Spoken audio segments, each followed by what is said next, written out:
Hello, friends. It's so good to be with you this week. I've got something in this leadership podcast that I want to share with you that I really think is important. It's dealing with the subject of change. Change is very difficult for us. I know that it is. We become comfortable in something, we know what to expect, and if somebody comes and throws something that we weren't expecting right in the middle of it, we get very uncomfortable. Sometimes we just don't know what to do with it. But as a leader, if you don't understand that change is inevitable, you're going to get left behind. Because I'm just telling you right now, the world is changing, and it's changing rapidly. Right now, technology is taking us places that we couldn't even imagine. And if you don't understand the importance of change and transitioning along with life, it won't be long until you're really irrelevant. You just are. You get left behind.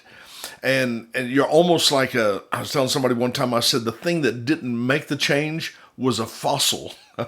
And you don't want that for your life. I mean, I remember back before 1980. 1980 was when they first introduced the personal computers. Listen, I remember what it was like when they were just talking about bringing computers into our lives. We were not really that familiar with it. We weren't comfortable with it. It seemed that the learning curve was very difficult for most everybody. And there were some people that just couldn't embrace it. Believe it or not, I know that seems really strange now, but there was a lot of people that couldn't embrace it, and they quickly got left behind.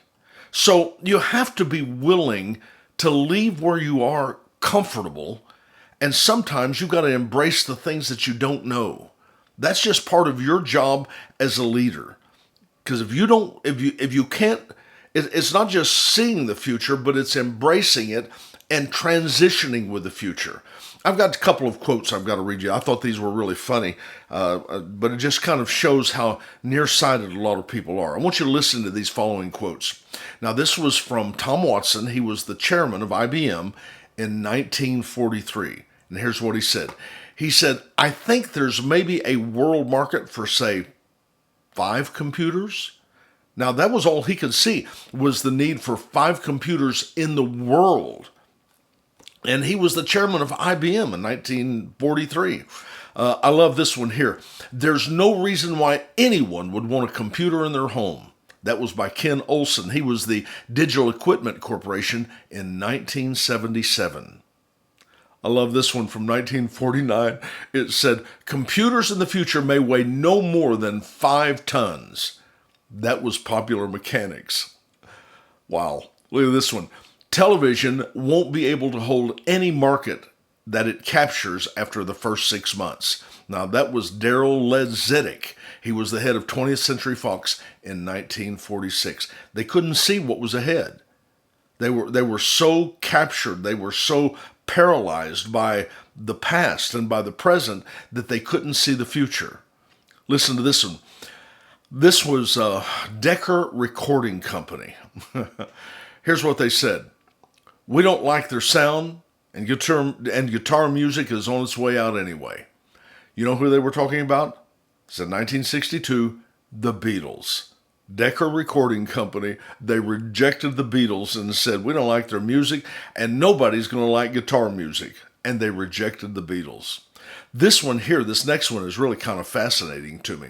This was from Charles H. Duell. He was the commissioner of the U.S. Office of Patents. This was in 1899. He said this, "Everything that can be invented has been invented."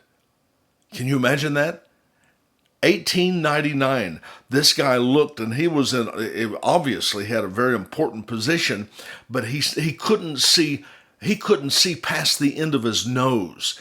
Everything that can be invented has been invented. Now, see, we can even bring that closer to home. There's a lot of us that live in cities like Austin and Dallas and Houston. Of course, I'm just speaking of Texas, but there's a lot of Chicago's, Indianapolis, and all around the world as the fact that people that could not see the future. And I was told the story because in Austin they have a lower level expressway, and then they had an overhead level. In other words, it was an upper deck to where people were going the same direction. There was one down lower and one high. one up high. And there was a lot of people that were in the community, and a lot of those people were in places of authority, and they complained and they said the upper deck is a waste of money. They said it will never be used. Can you imagine that? I'm telling you, Interstate 35 is absolutely packed to capacity.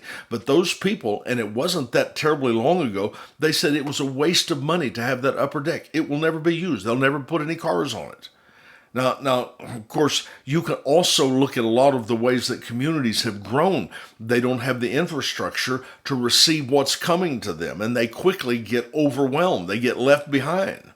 I don't have to tell you that all of these people that I've just now read you about, all of these people, they had it wrong, big time. They spoke too soon because they weren't involved in shaping the future. They were surprised by it. They were overtaken by it. And they were, in a sense, made redundant by their own ignorance. It was John F. Kennedy that reminded us of this. He said this, and it's so important, so true. He said, change is the law of life. And those who only invest in the past or the present, they're certain to miss the future. See, one thing is true. Either we shape the future or the future is going to shape us. It's almost like a fast-running river or stream that you get on. If you don't make the decision how you're going to maneuver through those things, the river will make the decision for you. It's not going to wait. You're either going to have to make the decision yourself, or life is just going to make those decisions for you. And it's very easy that you can get left behind. And I'm just telling you, we're not called to just enjoy the past or the present. There's a higher calling on us, and that is to engage the future. We're here to engage the future for ourselves, for our children, for our community, and it's my prayer that our names will not be listed among those people who simply could not see.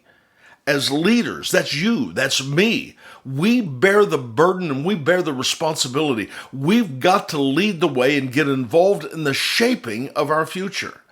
And it is my prayer for us, my prayer for you, that God will give us insight for the future, wisdom to know how to embrace it, and the courage to not withdraw from its challenges. And I just pray that our relationships with each other will be seen in the scripture where he talks about iron sharpens iron. I want to be inspired by you. I want you to be inspired by me. I pray that we are like the sons of Ishkar that the Bible spoke about. It said that they had understanding of the times to know what Israel ought to do. My God, let that be us, that we would have an understanding of the times, that we might know what direction that we need to be going. What we're experiencing now is wonderful. I love it. I'm so thankful for where we've been, and I'm so thankful for where we are. But I'm just telling you, it's going to change. The question is this: which side of the change are you going to be on? That's what I want to help you do. You're called to more than to always live your life looking in your rearview mirror. There's a future for you. And you have to understand, it's going to be a little bit different than the present. It's certainly going to be different than the past. But it's going to be exciting.